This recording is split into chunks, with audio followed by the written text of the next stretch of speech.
Bwana mambo vipi? Mimi naitwa Joel Lwaga. Hitmaker Olodumare hapa na namshukuru Mungu nime-release nyimbo nyingine mbili, double release ya wimbo wa Olua pamoja na Bila Bila.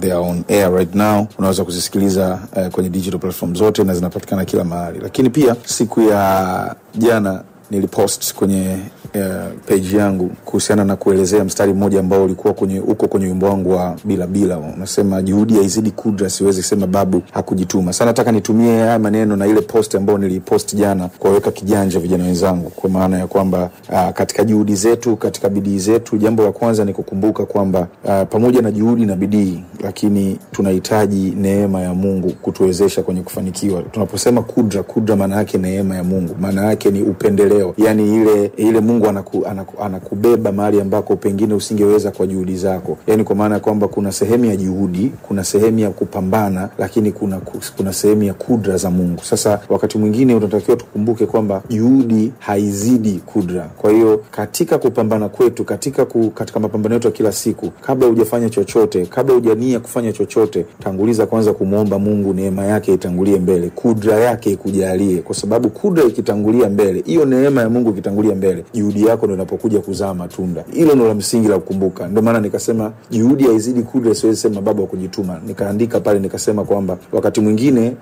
tunaweza kudhani, kwa mfano baadhi ya vijana wenzetu au baadhi ya watu wanaonisikiliza hapo, unaweza kukuta umefanikiwa kwenye jambo fulani, umetoboa kwenye mazingira fulani ya maisha. Unaweza kufikiri kwamba labda babu yako ama baba yako ama shangazi yako ama mjomba ama kaka yako wale kutangulia, pengine kwa sababu hawakutoboa ukadhani wao walikuwa wavivu ama hawakuwa na bidii ama hawakuwa na juhudi. Wewe ulikuwa na juhudi ndio maana umefanikiwa. But sio kweli. Wakati mwingine unaweza kukuta wale walikuwa na juhudi na walipambana kuliko wewe, lakini wewe Mungu akaamua kukufungulia neema yake kwenye hiyo juhudi yako kidogo, pengine kulinganisha na wale, ikafanikiwa zaidi kuliko wale. Kwa hiyo cha kukumbuka tu hapo ni kwamba we have to make sure kwamba kweli tunahitaji mapambano, mipango mingi, tunahitaji kuwa na miundombinu tofauti, lakini katika hiyo miundombinu na mipango tusisahau kwamba yote yanakuja kujumlisha kwenye kitu kinaitwa kudra ya Mwenyezi Mungu, neema ya Mungu, ambayo hiyo ikitangulia mbele ndio juhudi zetu na maarifa zetu zinaleta maana. Juhudi, kazi, lakini bila kumsahau Mungu, kumtanguliza mbele Mungu, kwa sababu neema yake na kudra yake ndio vya muhimu zaidi.